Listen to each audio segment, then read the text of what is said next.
Ya, selamat sore pemirsa TVRI Sumatera Utara dimanapun Anda berada. Senang sekali kami dapat hadir kembali menjumpai Anda melalui program Ruang Publik. Pemirsa, kalau kita bicara tentang sensus pertanian, tentunya tujuannya adalah bagaimana untuk mendapatkan data petani yang lengkap sebagai perencanaan dan juga evaluasi nantinya untuk pembangunan di Sumatera Utara, khususnya bidang pertanian. Bagaimana kemudian sensus yang akan dilakukan oleh Badan Pusat Statistik Provinsi Sumatera Utara yang akan dilangsungkan sesaat lagi, ya, karena saat ini masih dilakukan pelatihan, dan tentunya bagaimana pula situasi pertanian kita di Sumatera Utara. Untuk itu pada Ruang Publik kali ini pemirsa kami angkat topik yang sukseskan sensus pertanian tahun 2023, dan kita telah mengundang dua narasumber yang cukup berkompeten untuk membicarakan topik yang kita angkat pada sore hari ini. Dan langsung saja saya akan perkenalkan pemirsa. Yang pertama sudah hadir bersama kita Bapak Kepala BPS Provinsi Sumatera Utara, Bapak Nurul Hasanuddin SST MStar. Selamat sore Bapak, apa kabar? Salam sehat.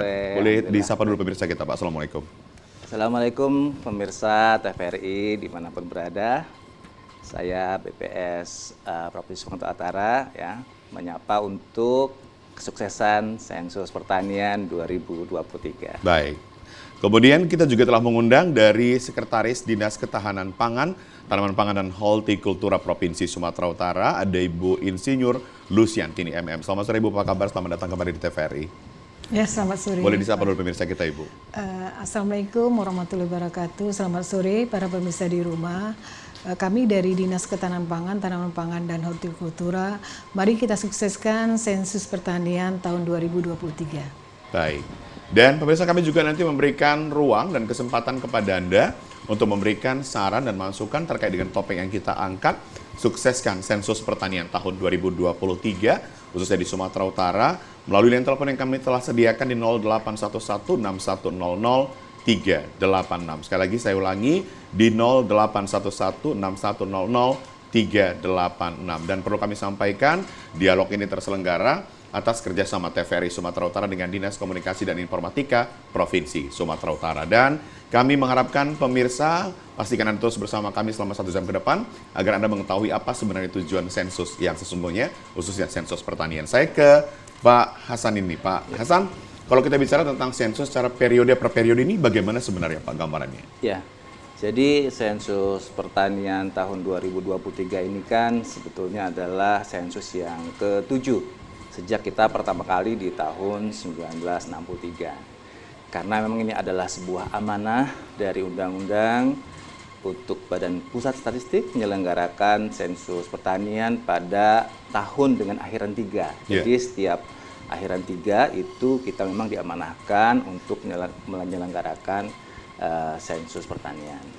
Gitu. Baik. Bu Luciantini, apakah kemudian selama ini Dinas Ketahanan Pangan dan Tanaman Pangan Hortikultura Provinsi Sumatera Utara juga bekerja berdasarkan data yang sudah ada itu? Atau justru kesulitan ini melakukan misalnya pemetaan, pembagian bantuan dan lain sebagainya? Terima kasih Pak Geri. Jadi kami pada prinsipnya sangat mendukung sensus pertanian karena apa yang dihasilkan itu sangat bersinggungan langsung dengan kegiatan pembangunan pertanian. Seperti misalnya seberapa luas penggunaan lahan, kemudian bagaimana produktivitas dan luas tanam, luas panen, dan bagaimana SDM petani. Itu semua adalah sangat bersinggungan langsung dengan kegiatan kita. Sehingga memang kita, kalau kita lihat sensus tadi yang dikatakan oleh Kepala BPS, itu dilaksanakan selama setiap 10 tahun sekali, itu kita bisa melihat bagaimana pertumbuhannya. Nah, setiap 10 tahun sekali itu bagaimana jumlah petani kita, berapa banyak rumah tangga petani kita, bagaimana pertumbuhan luas lahan kita, itu bisa kita lihat. Artinya kita selalu menggunakan data BPS itu sebagai untuk menyusun kebijakan dan pengalokasian anggaran. Jadi kami tetap menggunakan data BPS dalam membuat kebijakan. Kebijakan itu tetap kita gunakan data BPS. Untuk mensukseskan pembangunan di Sumatera Utara, khususnya bidang pertanian ini Pak Hasan, tentunya kan ada harapan atau mungkin apa saja nanti yang akan didata di sensus pertanian tahun 2023 ini, supaya ini juga bisa didengar dan diketahui oleh pemirsa kita. Ya, terima kasih. Jadi memang di dalam sensus pertanian 2023 ini ada beberapa tema yang cukup baru sebetulnya dibandingkan sensus pertanian sebelumnya. kita menangkap beberapa terkait dengan perhutanan sosial, terkait urban farming, juga terkait dengan bagaimana mendapatkan data petani milenial. Karena memang di era kekinian, ketiga aspek ini juga di dalam sektor pertanian cukup menarik dan cukup signifikan di dalam menghasilkan supporting terhadap perekonomian kita. Seperti kita tahu kalau di sektor pertanian ini ada 29.000 tenaga kerja yang bergerak di sektor 29% ya.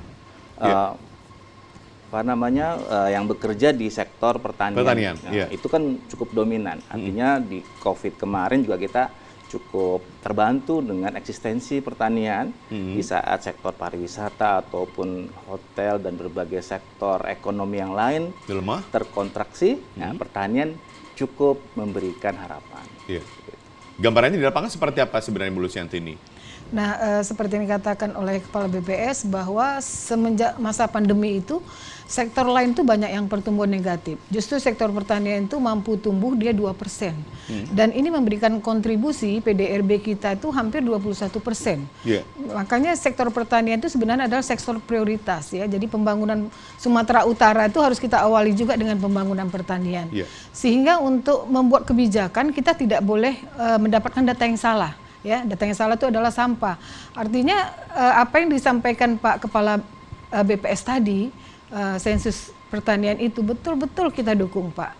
Jadi kita perlu juga mungkin kolaborasi nanti dengan petugas kita di lapangan bagaimana untuk mendapatkan data tersebut. Gitu aja. Pak Hasan, kalau kita bicara tentang banyaknya pengalih fungsian lahan pertanian, ini apakah kemudian menjadi perhatian dari BPS sendiri terkait dengan sensus begitu?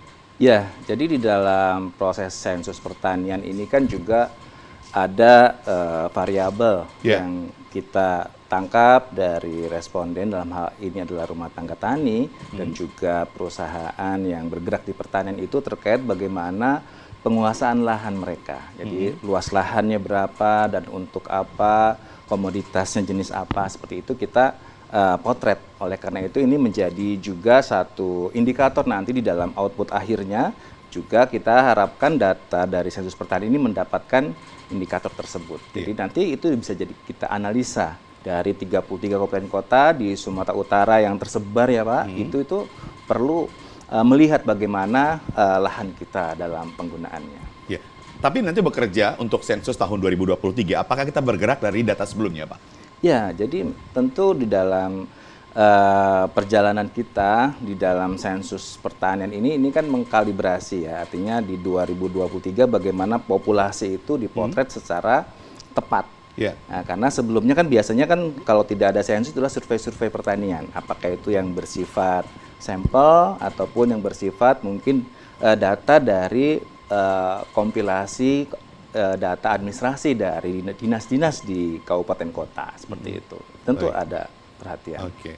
Bu Lusianti, ini ada nggak sih prioritas bagi Dinas Ketahanan Pangan dan Tanaman Pangan Hortikultura ini, orang-orang yang sudah tersensus terdata menjadi petani yang lebih dari 10 tahun begitu? Apa ada nggak hal-hal priority bagi mereka begitu? Dibandingkan dengan misalnya nanti ketika dilakukan sensus oleh BPS ada penambahan petani baru begitu.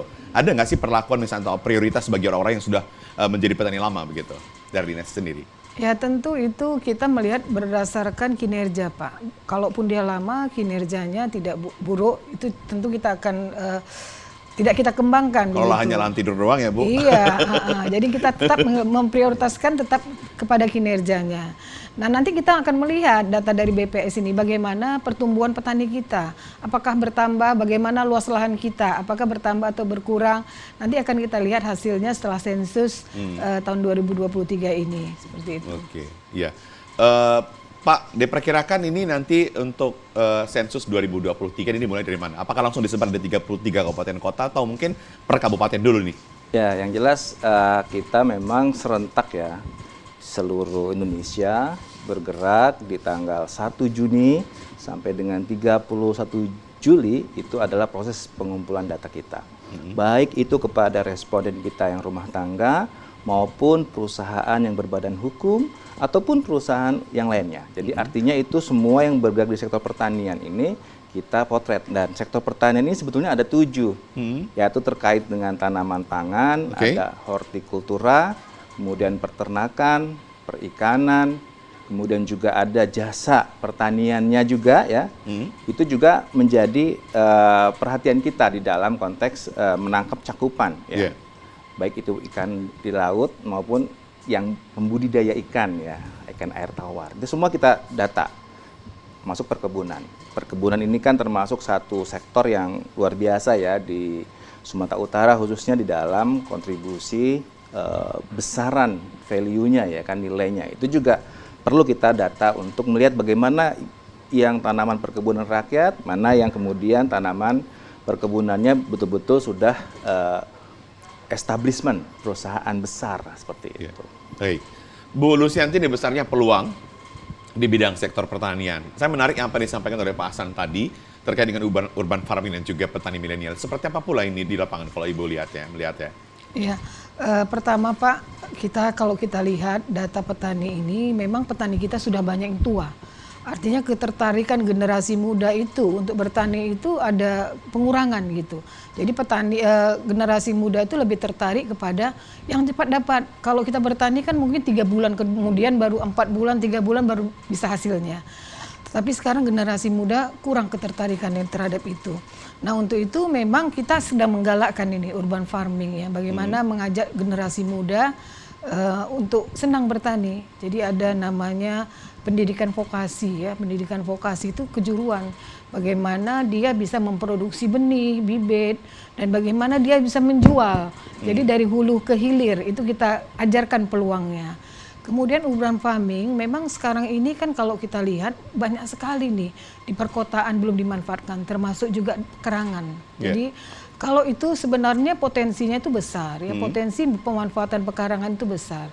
Nah sekarang kami melihat di beberapa kabupaten sudah mulai menggerakkan tanaman tabula pot ya, tanaman dalam pot itu sebenarnya sangat mendukung ekonomi keluarga.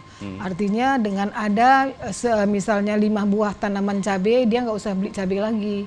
Cukup memanen cabai yang ada di halaman. Dengan adanya bebek, mungkin ayam, dia tidak usah membeli telur lagi. Itu sebenarnya potensi urban farming itu cukup bagus sebenarnya. Jadi itu yang perlu kita kembangkan, perlu kita sosialisasikan kepada masyarakat, bagaimana ekonomi keluarga ini juga bisa berkembang dengan adanya urban farming ini. Baik, Pak Hasan, SDM kita nanti yang akan melakukan sensus berapa ini untuk di Sumatera Utara, Pak? Dan dibantu oleh pihak mana saja begitu? Apakah melulu ini BPS dan timnya atau bagaimana?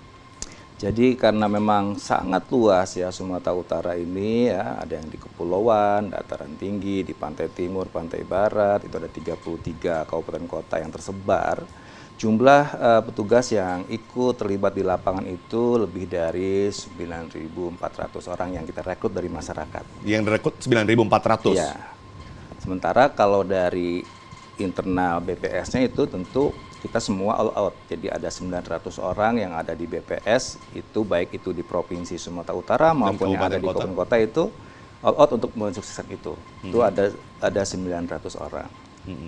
Jadi di dalam konteks itu kita merekrut dari masyarakat khususnya di desa karena memang di sanalah lokasi-lokasi pertanian yang mungkin lebih dekat, karena kalau kita rekrut terlalu jauh juga kan tidak efektif, tidak efisien, sehingga kita memang betul-betul mengoptimalkan bagaimana potensi masyarakat di desa khususnya perangkat desa dan juga mereka yang mungkin punya passion ya kan, yang ketertarikan untuk melakukan survei dari rumah ke rumah seperti itu. Hal-hal apa saja yang diperlukan, yang harus diperhatikan ini Pak supaya sensus yang dilakukan nanti bisa berjalan dengan baik begitu? Ya, jadi tentu kalau dalam mengukur sebuah kesuksesan itu perannya kan ada 2 arah ya. Baik itu dari sisi petugas maupun dari responden. Dan harapan kami tentu petugas yang sedang kita latih ini sampai tanggal 31 Mei ini, itu mereka memahami metodologi dengan baik, karena metodologi pemahaman ini penting supaya nanti bisa dibandingkan antar kabupaten kota ketika mengukur luas lahan, mengukur terkait dengan bagaimana produksi pertaniannya, itu sama.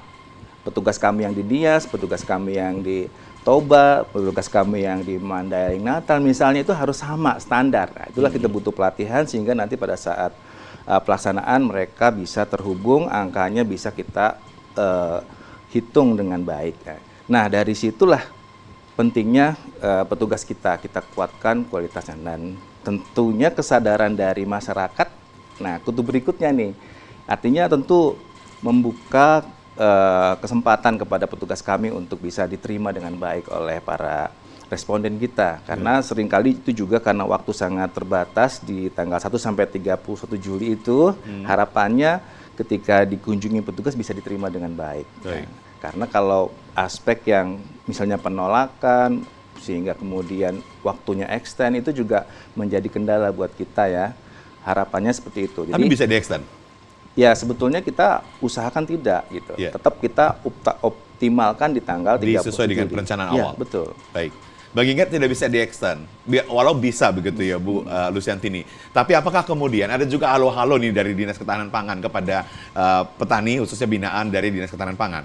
Ya, mungkin kami juga di lapangan mempunyai PPL, Pak.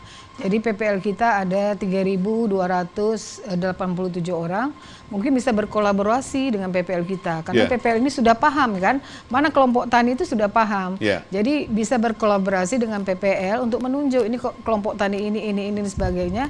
Mungkin itu arahnya, kolaborasi lah dengan petugas kita di lapangan. Gitu. Ada nggak sih masukan-masukan dari Dinas Ketahanan Pangan juga nanti, khususnya mungkin dari PPL sendiri ke BPS, supaya memang ini menjadi, jangan lupa di data ini benar-benar dibutuhkan begitu. Pernah nggak Sani seperti itu, ada masukan begitu? Iya, kami sebenarnya pada setiap rapat kami sampaikan itu Pak, bahwa kami ingatkan petugas kabupaten bahwa kita akan melaksanakan sensus pertanian.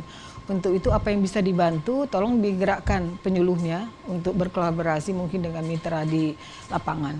Ya, baik.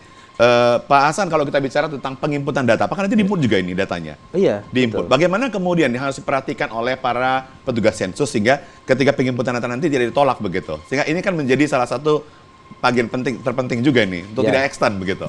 Ya, betul. Jadi di dalam proses rangkaian tahapan kegiatan statistik memang ada yang namanya pengumpulan data dan pengolahan data. Selain kemudian nanti ada analisis datanya. Nah, di dalam pengolahan data itu kita khusus di kota besar seperti di Medan itu memang kita memanfaatkan KPI. Jadi petugas itu kita bekali dengan Android ya. Artinya mereka menggunakan fasilitas teknologi. Bisa langsung di lapangan? Yes, bisa. Otomatis? Yes. Itu untuk yang kota besar yang sinyalnya tidak terganggu ya kan. Untuk kabupaten-kabupaten itu kita masih menggunakan paper. Jadi menggunakan kertas, nanti di kantor di input itu. Jadi ini hybrid lah ya. Jadi nggak semuanya, karena memang kendala jaringan di beberapa wilayah kita tidak sepenuhnya nyaman untuk langsung ya kan, karena jadi lebih lama kalau jaringan itu lambat seperti itu. Ketika uji coba dilakukan, ini lancar-lancar itu seperti apa nih Pak Hasan? Ya, jadi kalau keputusan yang sudah diambil Jakarta itu adalah terkait dengan ibu kota provinsi, itu memang semuanya dengan KPI, artinya dengan memanfaatkan teknologi ya, artinya di dalam penginputan dan langsung berwawancara dengan responden. Nah, sehingga dari uji coba dilakukan, ada gladi bersih, ada gladi kotor di tahun 2022 yang lalu, alhamdulillah itu berjalan dengan baik. Gitu. Oke. Bu Lusiantini, apakah ini ada kaitannya selama ini dengan misalnya sulitnya masyarakat mendapatkan pupuk bersubsidi misalnya, karena dia belum tersensus menjadi anggota petani atau menjadi seorang petani di Sumatera Utara ini, apakah kemudian ini juga ada hubungannya selama ini? Jadi yang mendapatkan pupuk bersubsidi itu sekarang kan sudah menggunakan Gapoktan. Iya, harus masuk dalam kelompok ya. Gitu. Jadi ini kalau BPS kan dia mendata petaninya. Gitu. Iya, jadi mungkin hal yang berbeda mungkin. Cuma nanti salah satu itemnya mungkin ada pupuk bersubsidi, saya nggak tahu di dalamnya ini, gitu ya. Jadi memang hal yang berbeda ini. Nah. Pak Hasan, kalau kita bicara tentang 10 tahun ke depan begitu ya, kalau adalah misalnya pergeseran data dan lain sebagainya, bagaimana nanti untuk menyesuaikan, melaraskan ke dinas-dinas terkait, supaya misalnya meskipun waktunya masih lama nih, tapi kita bisa update datanya di lapangan begitu. Apa yang dilakukan BPS? Oke, sebelum jawab itu saya ingin nambahin dulu sedikit tadi. Oke, yang tadi boleh. Karena kan bicara keanggotaan dalam kelompok tani juga sebetulnya nanti akan kita lihat. Akan lihat juga? Karena kan kalau bicara kita bertemu dengan petani, nanti kan ada ada kuesioner itu menanyakan dia masuk dalam kelompok tani tidak ya, begitu betul. ya? Kelompok taninya apa? Masuk karena Ibu. Seperti itu.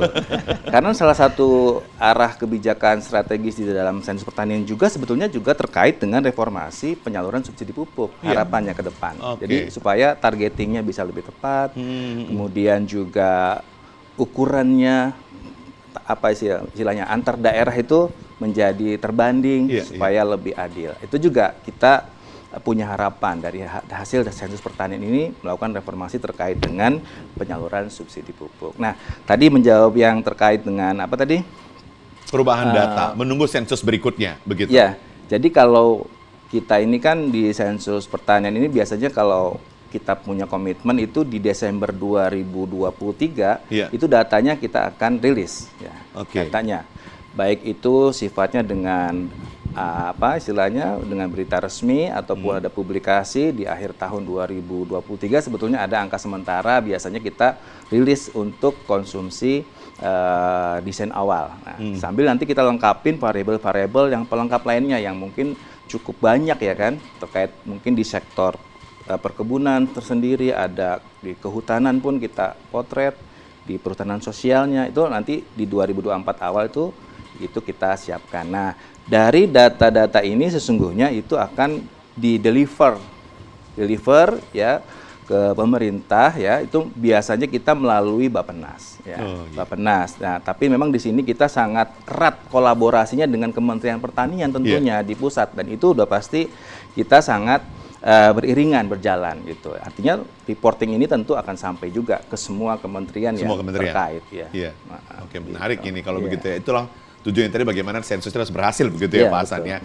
Tapi kemudian Bu Lusiantini, apa sebenarnya yang menjadi harapan petani, yang menjadi keluhan petani akhir-akhir ini di Sumatera Utara khususnya Bu? Supaya ini juga nanti bisa menjadi masukan buat semua pihak begitu. Ya mungkin yang pertama adalah karena kita kan hampir 50% tuh petani punya lahan kurang dari 1,5 hektar. Otomatis kalau dia lahannya kecil, bagaimana bisa mencukupi anggota keluarganya yang satu keluarga itu kalau nggak salah saya 4 atau 5 orang ya, nanti bisa dilihat data BPS. Jadi itu dengan minimnya luas lahan itu dia belum mencukupi, apalagi kalau kita lihat nilai tukar petani kita untuk tanaman pangan dan horti masih kurang dari 100. Artinya kalau kita berusaha tani hanya satu komoditas saja itu nggak bisa. Jadi artinya dia mungkin seperti tadi hidupkan urban farmingnya, dia harus ada di rumah itu membuat sayur atau keternak. Jadi proteinnya bisa didapat dari situ gitu ya. Jadi masalah yang pertama itu tadi. Yang kedua, mahalnya harga pupuk, itu selalu dikeluhkan. Jadi dua hal makanya itu. ada sensus Bu. Iya, nanti di sensus oleh BPS. Iya, mudah-mudahan itu seperti itu ya. Dan ketiga mungkin SDM kita. Jadi kalau kita lihat juga data dari BPS itu, kita masih banyak yang SMP ke bawah, SD dan SMP. Jadi masih mendominasi pendidikan daripada petani itu. Jadi SDM kita masih perlu ditingkatkan. Gitu. Ada mau ditanggapi, Pak Hasan? Ya, jadi kalau di BPS ini kan sesungguhnya memotret ya. Memotret ya secara umum ya. Profil ya kan. Artinya kalau sudah masuk ke kebijakan itu berada di sektor. Ya kan gitu. Jadi kita siapkan beberapa variabelnya yang mungkin dibutuhkan. Seperti tadi kan, apakah itu untuk reformasi terkait dengan subsidi pupuk ataupun terkait perbaikan tata kelola data base-nya terkait dengan data pertanian ataupun terkait dengan lahan tadi, itu kan bagian dari mempersiapkan dari output daripada sensus pertanian ini untuk semua kementerian lembaga yang memang membutuhkan. Gitu. Kita siapkan itu. Artinya kita menyiapkan datanya. Sementara memang masuk ke dalam kebijakan strategis itu berada pada kementerian sektor. Baik. Saya menarik ini, saya juga bertanya dari tadi Pak Hasan, bisa nggak sih masuk nih sih di pikiran saya nih begitu. Kalau kita lihat sekarang seperti yang disampaikan oleh Bu Lusiantini tadi, banyak petani yang lahannya kecil sempit begitu. Tadi terus ada juga petani yang mengharapkan tanah hujan. Apakah ini juga masuk dalam kuesioner nanti? Ya. Ini menarik ya, karena irigasi kita kurang ya. Ini maksud saya begitu. Sebenarnya kebijakannya bukan di sini, datanya kan di Pak Hasan kan begitu. Iya betul. Jadi memang dari data kita ditanyakan luas lahannya berapa, ya kan gitu. Kemudian dia mengusahakan apa saja, nanti komoditas yang utamanya apa. Jadi kita tanyakan apa ada beternaknya, mungkin ada dia kebunnya, ada tanaman buahnya, mungkin kita catat semua. Itu nanti dilihat mana yang paling dominan kan gitu. Maka itu sebagai bagian dari tolak ukur bahwa yang bersangkutan berada pada sektor yang dominan. Karena seorang petani itu nanti akan diklasifikasikan dia itu berada pada sektor pertanian tanaman pangan kah, hortikultura atau perkebunan atau yang peternakan. Itu kan nanti dilihat dari bagaimana besaran usaha itu. Karena sesungguhnya sekarang ini sudah mulai agak bergeser nih Bu Lucy ya kan. Kalau di rumah itu sesungguhnya kalaupun luasnya kecil lahannya, tapi dia punya value yang besar, itu sangat mungkin sekarang ada tanaman hias, ada ikan hias, kan gitu. Itu juga kalau kita berhektar misalnya ya kan, berhektar tapi kemudian hanya sayur-sayuran yang mungkin value-nya kecil misalnya gitu. Tapi di rumah itu satu pot itu bisa 2 juta misalnya. Kan ada tuh sekarang fenomena terkait dengan urban farming ini terkait dengan tanaman hias yang cukup menonjol di masyarakat perkotaan kita. Dinas Tanaman Pangan kemarin ada kerjaan juga itu ya, Bu? Ada. Bu, tapi apakah selama ini ketika petani yang khususnya mungkin yang mengharapkan tanda hujan ini ada mengeluh ke Dinas Tanaman Pangan, tapi kemudian apa yang harus dilakukan? Sebelum menunggu pembangunan yang dilakukan oleh pemerintah, meskipun nanti rujukan data dari BPS misalnya, sekian nih lahan pertanian di Sumatera Utara belum ada irigasi nih. Tapi sebelum misalnya ada pembangunan dari pemerintah, apa intervensi daripada Dinas Pertanian Tanaman Pangan? Iya, itulah. Kita kan sekarang kalau kita lihat indeks pertanaman kita ini masih kurang dari 2. Artinya masih banyak yang di lapangan itu 1 kali tanam atau 2 kali tanam gitu. Jadi memang dengan mengejarnya target produksi itu, kita kan harus berinovasi. Nah memang dengan keterbatasan anggaran sekarang ini, kita juga istilahnya bukan mengeluhkan, dibilang nggak boleh juga ya. Kita harus bisa menempatkan sebenarnya prioritas utama kita itu apa gitu ya. Prioritas utama kita itu apa? Kita masih terfokus juga kepada bantuan Saprodi. Karena apa? Permodalan petani itu masih perlu dibantu. Jadi petani itu kalau tidak ada benih, tidak ada pupuk, malas dia. Dari mana saya tidak punya modal? Jadi pemerintah tuh kita itu selalu mengutamakan adalah Saprodinya, benihnya dulu. Pupuknya dulu, seperti itu. Walaupun kita tetap melakukan rehabilitasi jaringan irigasi. Cuman memang dengan keterbatasan itu tidak banyak yang kita perbaiki, seperti itu. Jadi itulah dia Pak, makanya di tengah target produksi yang tinggi, banyak tantangan yang harus kita lalui juga. Makanya dibutuhkan sensus. Kan? Solusinya sensus dari Pak Hasan. Tapi saya menarik juga nih Pak Hasan, bertanya sama Pak Hasan, apakah kemudian ketika masyarakat melakukan penambahan hutan dan kemudian dijadikan jadi lahan pertanian, masuk kemudian ke sensus, masuk atau tidak? Sesaat lagi pemirsa, kami akan kembali setelah pesan-pesan berikut ini.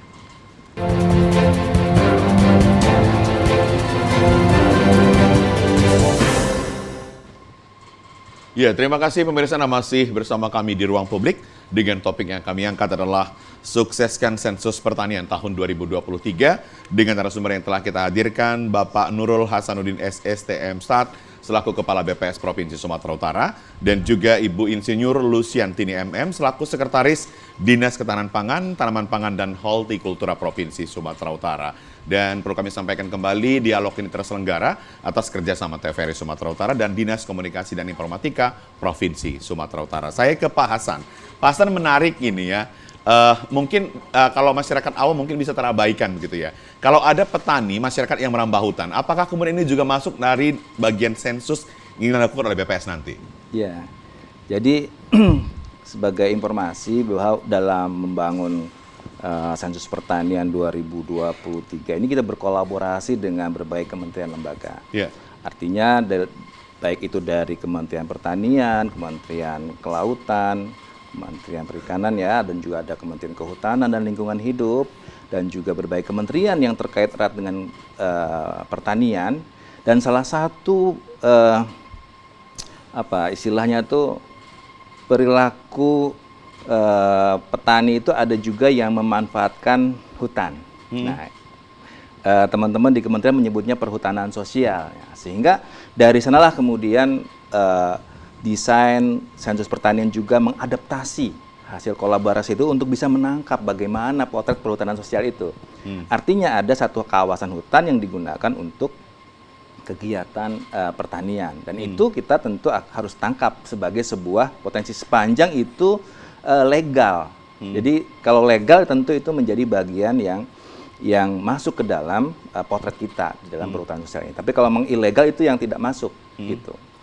Oke, Gitu. yang dikatakan ilegal itu seperti apa? Ya, Pak Ya, Hasan? artinya ada izin, ada apa namanya pengetahuan dinas kehutanan, dan itu ada satu kolaborasi lah Itu ketika baru legal namanya, begitu namanya ya? legal gitu. Oke. Gitu. Tapi kalau misalnya menebang, ngambil pohon atau segala macam tanpa pengetahuan seperti mencuri itu kan menjadi ilegal jatuhnya kan Oke. gitu. Karena sementara status hutan itu kan hutan lindung kan gitu untuk apa namanya paru-paru dunia kan gitu. Oke, baik.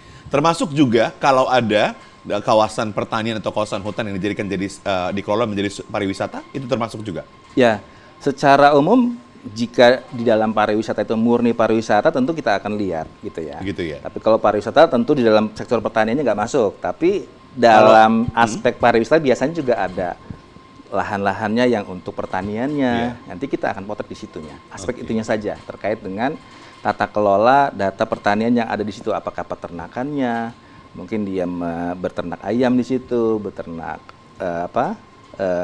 besar ya, domba atau ikan, lele, ataupun berbagai aspek pertanian yang ada seperti itu. Ya. Bu Lucianti, kalau kita bicara tentang bukan alih fungsi lahan ya Bu ya, artinya masyarakat banyak yang beralih tanaman begitu. Kenapa? Karena sulitnya mungkin kita kembali lagi ke irigasi sebenarnya, tapi ini kita bukan soal teori irigasi begitu. Kalau selama ini masyarakat yang sudah beralih misalnya dari tanaman padi, dia ke cabai, karena nggak ada air, itu seperti apa ini tanggapan dan respon dari Dinas Tanam Pangan juga dalam hal ini? Sebenarnya kita memang tidak bisa melarang, Pak. Tidak bisa melarang, tidak ada undang-undangnya itu melarang. Petani kan sekarang mengejar margin ini, mengejar margin. Yeah. Ngapain juga dia bertanam kalau tidak ada untung? Yeah. Jadi sebenarnya semua sektor kita dukung, sebatas dia memang masuk dalam komoditas kita. Seperti cabai dan juga padi itu kan masih komoditas kita ya. Nah, itu saya kira nggak jadi masalah. Tetapi kita saat ini memang tetap kita harus fokusnya ke beras, ya beras.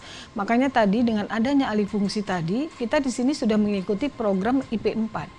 Jadi dalam 1 tahun itu 4 kali tanam. Memang karena orang melihat itu mana masuk akal itu ya. Tetapi memang ada varietas. Kenyataannya bisa ya, Kenyataannya varietasnya ada varietas gitu ya. berumur pendek. Jadi 86 hari sudah bisa panen. 86 hari sudah bisa panen. Sudah bisa panen. Jadi dalam 4 itu 2 kali dia menggunakan varietas pendek dan 2 kali dia menggunakan normal yang biasa konvensional. Jadi memang dia untuk semainya itu di luar. Jadi misalnya dia lagi mau panen, dia sudah semai. Oh iya, biar begitu langsung panen langsung dibersihkan, langsung ditanam kembali. Dan tahun ini kita mendapatkan alokasi 10.000 hektar. 10.000 hektar. 10.000 hektar. Benih itu bisa didapat masyarakat dari mana, Bu? Apakah ini yang khusus binaan pertanian, Iya, kita sekarang untuk yang benih berumur pendek itu biofortifikasi itu masih kita peroleh dari pusat. Jadi kita masih menerima dari pusat. Ya belum kita kembangkan di Sumatera Utara. Belum dikembangkan. Tetapi kita tidak kekurangan walaupun belum dikembangkan begitu. Belum, tidak kekurangan. Jadi benih itu masih dan kita berencana juga akan mengembangkan itu varietas berumur pendek. Mungkin ke depannya kita akan menggunakan juga memasuki El Nino ini kita varietas yang tahan terhadap kekeringan. Itu ada juga, Pak. Jadi mungkin seperti itu. Baik. Terima kasih. Pak Hasan, kita bicara tentang apakah nanti dari sensus ini juga akan ketahuan tanaman-tanaman tua yang misalnya dulu mendominasi misalnya di Sumatera Utara, tapi saat ini karena pergeseran dan sebagainya akhirnya berkurang begitu. Apakah ini juga termasuk nanti di dalamnya? Contoh misalnya di Brastagi, ya di kawasan Brastagi kan banyak jeruk gitu ya. Tapi karena ada ancaman bagi petani, akhirnya mereka beralih tanaman. Apakah ini juga bagian sensus? Ya. Jadi pada akhirnya itu masuk ke analisis ya kan? Analisis. Artinya begitu sudah dapat datanya, kita bisa bercerita sebetulnya dari data itu. Ada perubahan apa dari sensus pertanian 2013 kan begitu. Oh, gitu. Iya. Kan sentra-sentra produksi itu ada pergeseran di mana saja. Sekarang kan lahan misalnya udah banyak perkebunan sawit dari tahun 2013 ke sekarang seperti apa? Kan gitu. Itu bisa terpotret kalau kita bisa bandingkan kan gitu ya. Karena itu di dalam sensus pertanian 2023 ini betul-betul kita potret kondisi kita di tahun 2023 ini. Nah, aspek tadi, kalaupun tadi ada yang bergeser, ada yang hilang gitu ya, ada yang mungkin berubah dari yang sebelumnya jeruk, dia wortel bergeser lagi kemana, itu memang pada akhirnya akan terpotret gitu.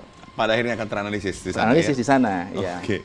Karena kita bergerak dari tahun sensus 2013 ya. Yes, betul. Oke, benar sekali Pak Hasan. Iya. Saya ke Bu Lusiantini lagi nih. Bu Lusiantini, kalau masyarakat sekarang ini yang paling mengharapkan dari Dinas Pertanian apa sih Bu gitu?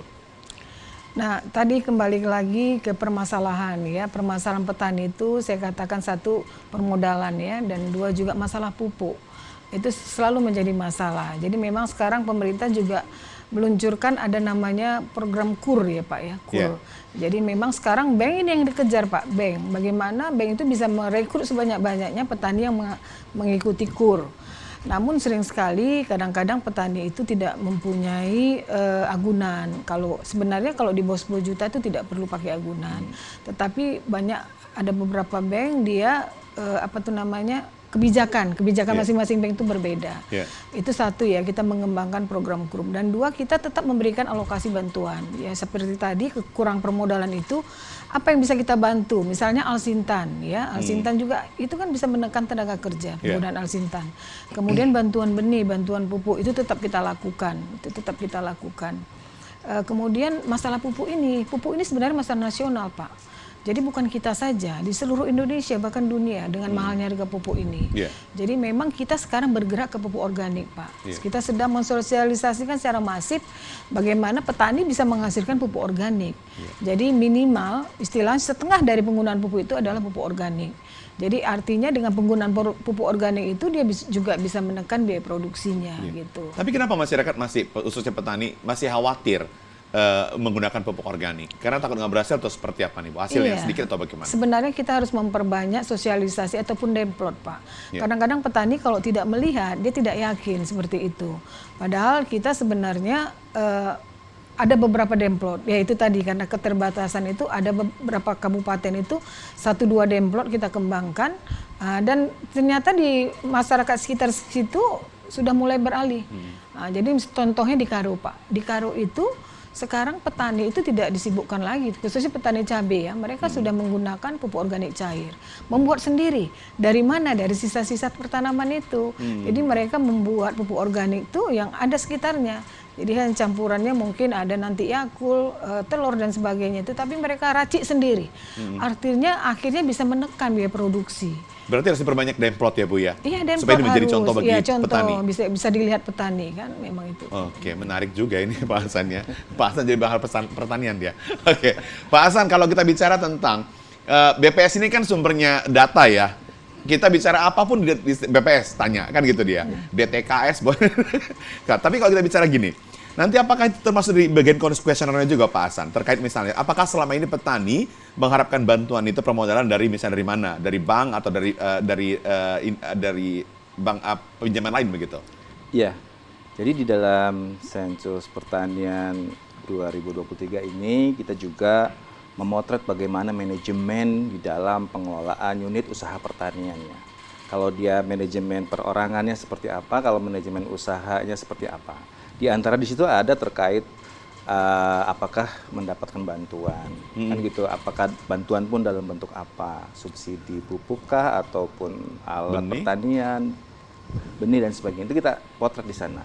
Termasuk tadi kelompok, masuk anggota kelompok petani enggak, kan begitu. Jadi ini menjadi potret yang utuh di dalam manajemen pengelolaannya. Termasuk di situ ada, kalau bicara pupuk tadi kan ada kebutuhan, ada insektisida kah, herbisida. Jadi itu betul-betul detail kita tangkap. Betul-betul nanti data itu ya? Ya, jadi bagaimana manajemen di dalam pengelolaan usaha petaninya. Karena kita juga di dalam menghasilkan data ini ke depannya berharap kita bisa memberikan insight juga ya, inspirasi ataupun masukan kepada pemerintah untuk bagaimana hasil daripada sensus pertanian ini untuk perbaikan pembangunan pertanian kita ke depan. Seperti itu. Oke.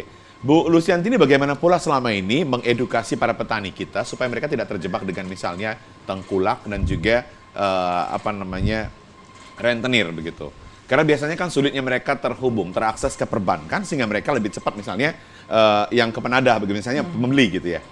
Belum panen aja udah dikasih panjar nih, nanti jual sama saya ya, sehingga apa? Harga ditekan begitu. Sehingga apa yang dirugikan adalah petani. Bagaimana pula selama ini edukasi yang dilakukan oleh Dinas Ketahanan Pangan? Nah sebenarnya itu tadi perlu kita sosialisasikan KUR tadi Pak, KUR. kur itu kan bunganya sangat rendah, 3-4% saja dalam satu musim tanam ya. Jadi sebenarnya petani itu dari awal sudah terikat dia sebenarnya.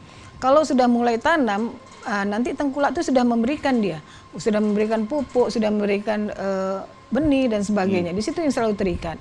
Nah itu selalu kita berikan pemahaman Pak, pemahaman tentang kur ini. Ya, cuman kadang-kadang petani berpendapat prosesnya itu agak ribet lama ya? Seperti itu. Nah, itu selalu disampaikan petani ribet. Padahal sebenarnya, nah ini dia masalah satu lagi. Ada beberapa petani itu tidak mempunyai identitas yang jelas begitu.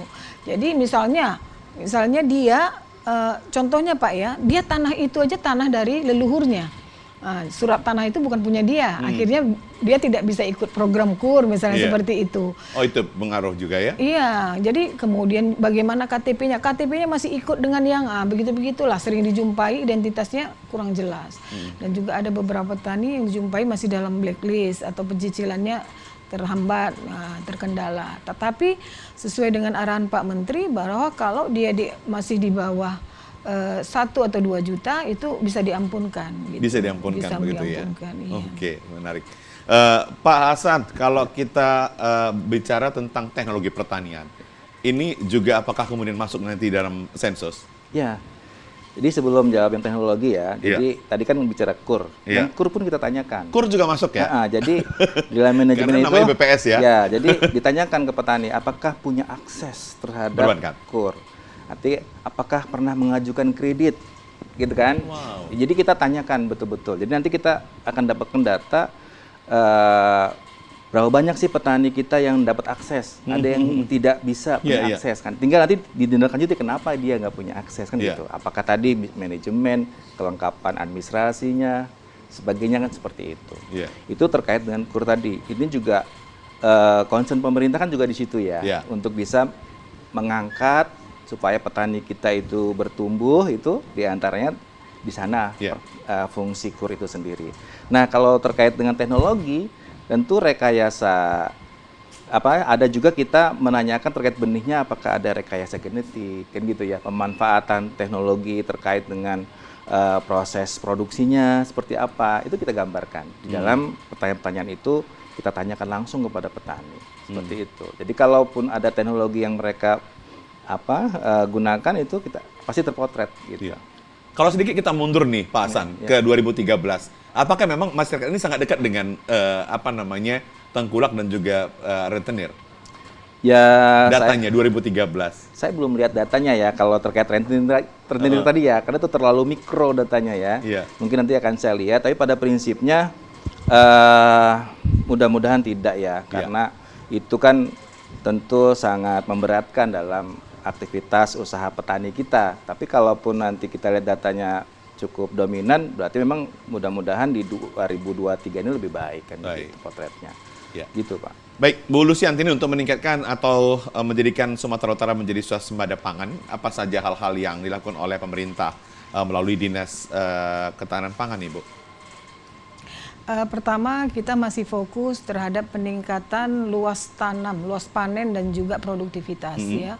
Jadi seperti yang dikatakan tadi bahwa bagaimana kita meningkatkan luas tanam di tengah dengan adanya alih fungsi. Tentu kita harus berinovasi.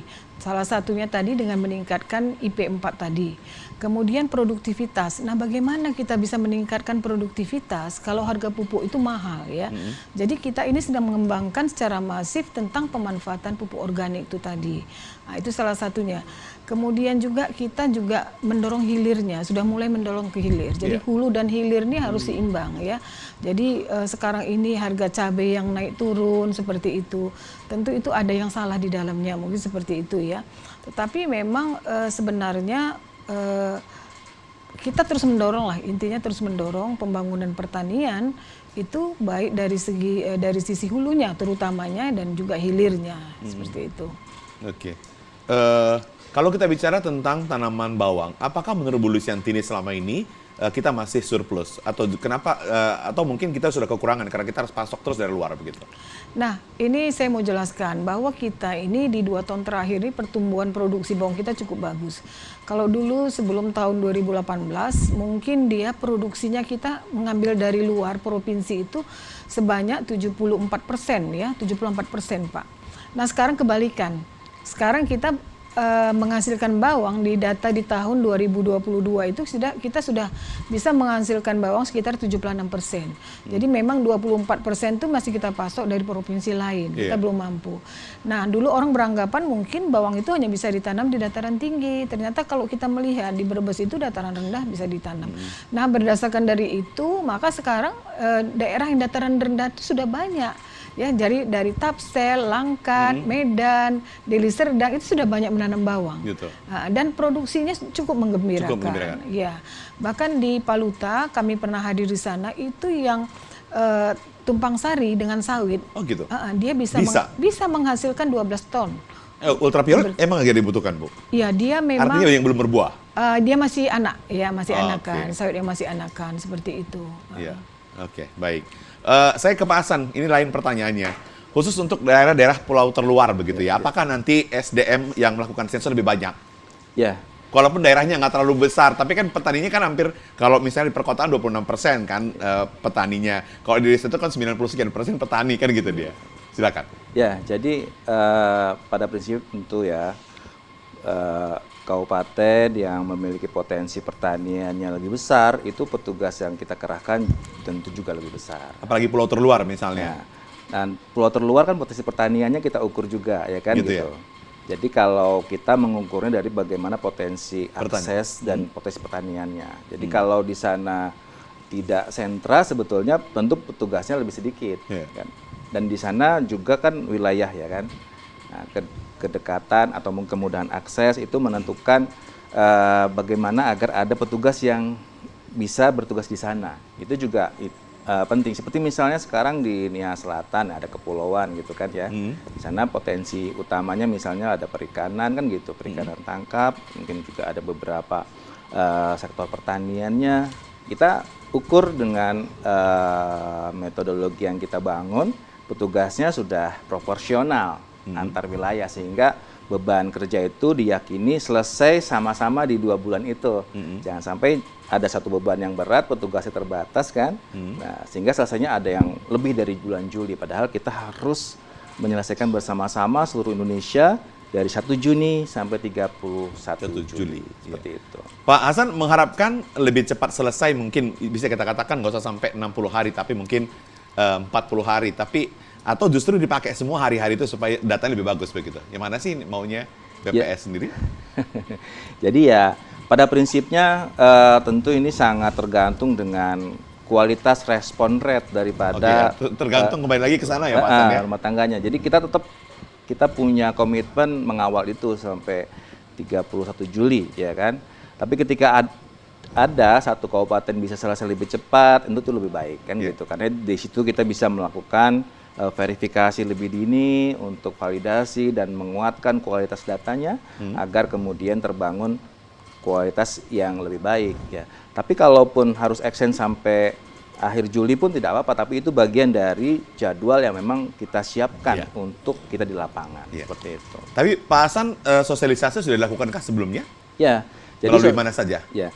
Jadi kita sebetulnya sejak 2022 kita membangun sosialisasi ya kan, apakah itu terkait dengan kementerian lembaga ataupun juga dengan asosiasi ataupun juga dengan para petani, para penggiat ekonomi pertanian, kita sosialisasikan itu. Sampai kemudian juga hari ini terus kita mengedukasi ya. Termasuk keberadaan kita di sini kan bagian dari upaya itu agar kemudian masyarakat terinform bahwa sensus pertanian ini akan dilaksanakan tanggal 1 Juni. Sehingga ketika ada petugas kami yang datang, ketok pintu ataupun juga masuk ke wilayah para petani kita diterima dengan baik. Itu harapannya seperti itu. Memang tadi Bu Lusiantini sudah sampaikan melalui PPL ya gitu ya, melalui petugas penyuluh lapangan supaya diinformasikan kepada para petani supaya nanti bersedia untuk didata, disensus oleh BPS begitu. Nah, kadang-kadang masyarakat kita ini Bu, ya khususnya mungkin tadi yang Ibu katakan tadi pendidikannya rendah tadi itu, dia kalau nggak ada bantuan nggak mau disensus gitu Bu. Nah ini kan salah satu kendala juga nanti bagi evaluasi perencanaan pembangunan di Sumatera Utara untuk kedepannya begitu. Nah apa kemudian intervensi atau harus dilakukan oleh Dinas Ketahanan Pangan untuk memberikan arahan kepada para petani kita Bu, supaya rela mau untuk disensus begitu? Nah, kami juga seperti saya sampaikan terdahulu bahwa kami juga menyampaikan bahwa kita BPS akan melaksanakan sensus pertanian. Untuk itu karena mereka yang menguasai lapangan ya. PPL kita tentu yang menguasai istilahnya, mereka tahu kelompok tani ini ABC dan sebagainya, mereka pasti di tangan mereka semua itu. Nah, mitra ini kan baru direkrut ya artinya. Jadi saya kira memang perlu kolaborasi itu perlu sekali gitu. Jadi kita sampaikan bahwa kita harus mendukung sepenuhnya, ya harus mendukung sepenuhnya sensus pertanian ini. Ya, ini kita udah di pengunjung acara, karena masih ada 1,5 menit lagi nih. Saya berikan waktu sama Pak Hasan closing statement 30 detik ya untuk menyampaikan kepada seluruh masyarakat dan pihak terkait supaya mendukung sensus pertanian yang akan dilakukan oleh BPS di tahun 2023 per tanggal 1 Juli sampai 31 Juni hingga 31 Juli 2023. Silakan. Ya, tentunya kami dari Badan Pusat Statistik sangat mengharapkan ya partisipasi dari seluruh petani kita yang ada di Sumatera Utara khususnya yang memang nanti akan dikunjungin oleh petugas kami yang tersebar di 33 kabupaten kota. Yakin bahwa petugas kami itu ada membawa identitas resmi dari BPS ya, sehingga Bapak Ibu tidak perlu khawatir, yang jelas itu adalah petugas resmi kami. Jadi kalau tidak ada identitas resminya tentu Bapak Ibu boleh menolak ya, sehingga jaminan terkait dengan kerahasiaan pun kita upayakan terjaga daripada data Bapak Ibu sekalian seperti itu. Itu aja Pak Hasan? Ya. Oke. Bu Lusiantini, apa ini yang diharapkan oleh Dinas Ketahanan Pangan dan Dinas Ketahanan Pangan Hortikultura ini supaya nanti bisa ikut membagi bagian sukseskan sensus pertanian kita, karena kaitannya nanti kan ke Dinas Ketahanan Pangan juga begitu. Silakan. Kepada para penyuluh ya, penyuluh di lapangan, di kabupaten kota, di kecamatan, kami harap dapat bekerja sama, berkolaborasi dengan mitra BPS dalam pengumpulan data sensus pertanian. Apapun yang dihasilkan nanti adalah merupakan gambaran asli, potret dari pembangunan pertanian di Sumatera Utara, sehingga kita tidak salah mengambil langkah. Ya, dengan ada potret yang benar akan menghasilkan kebijakan yang benar. Untuk itu mari kita dukung sensus pertanian sehingga dapat berjalan dengan baik dan lancar. Mungkin itu aja. Masih ada waktu sekitar beberapa detik lagi nih Pak Hasan, bisa disampaikan juga nih semangat kepada para petugas sensus di lapangan nanti supaya di 33 kabupaten kota petugas sensus ini bisa kerja dengan maksimal, dengan semangat. Ya, tentunya saya ingin menyerukan kolaborasi kita ya kan. Jadi kalau untuk memudahkan mengingat BPS gitu ya, kan BPS itu BPS ya. Ya gitu ya. Jadi kalau semangat kolaborasi kan bersama, bersama pasti sukses. Bersama pasti sukses. Mungkin begitu Pak. Terima kasih Pak Nurul Hasanuddin, SST MStat, selaku Kepala BPS Provinsi Sumatera Utara, sudah hadir di TVRI Sumatera Utara. Terima kasih juga Ibu Insinyur Lusiantini MM, selaku Sekretaris Dinas Ketahanan Pangan, Tanaman Pangan, dan Hortikultura Provinsi Sumatera Utara. Mudah-mudahan apa yang kita perbincangkan ini nantinya ini bisa menjadi masukan bagi masyarakat khususnya mungkin para petani, supaya nanti bersedia untuk disensus pada tanggal 1 Juni hingga 31 Juli 2023. Karena tujuannya adalah bagaimana nanti pemerintah memiliki bisa membuat perencanaan dan evaluasi untuk bagaimana pembangunan jangka panjang, jangka menengah, jangka pendek, nah untuk keberlangsungan kesuksesan pertanian di Indonesia, khususnya di Sumatera Utara. Dan demikianlah pemirsa perbincangan kami di ruang publik kali ini dengan topik sukseskan sensus pertanian tahun 2023, dan perlu kami sampaikan dialog ini terselenggara atas kerjasama TVRI Sumatera Utara dengan Dinas Komunikasi dan Informatika Provinsi Sumatera Utara. Selamat sore, sampai jumpa.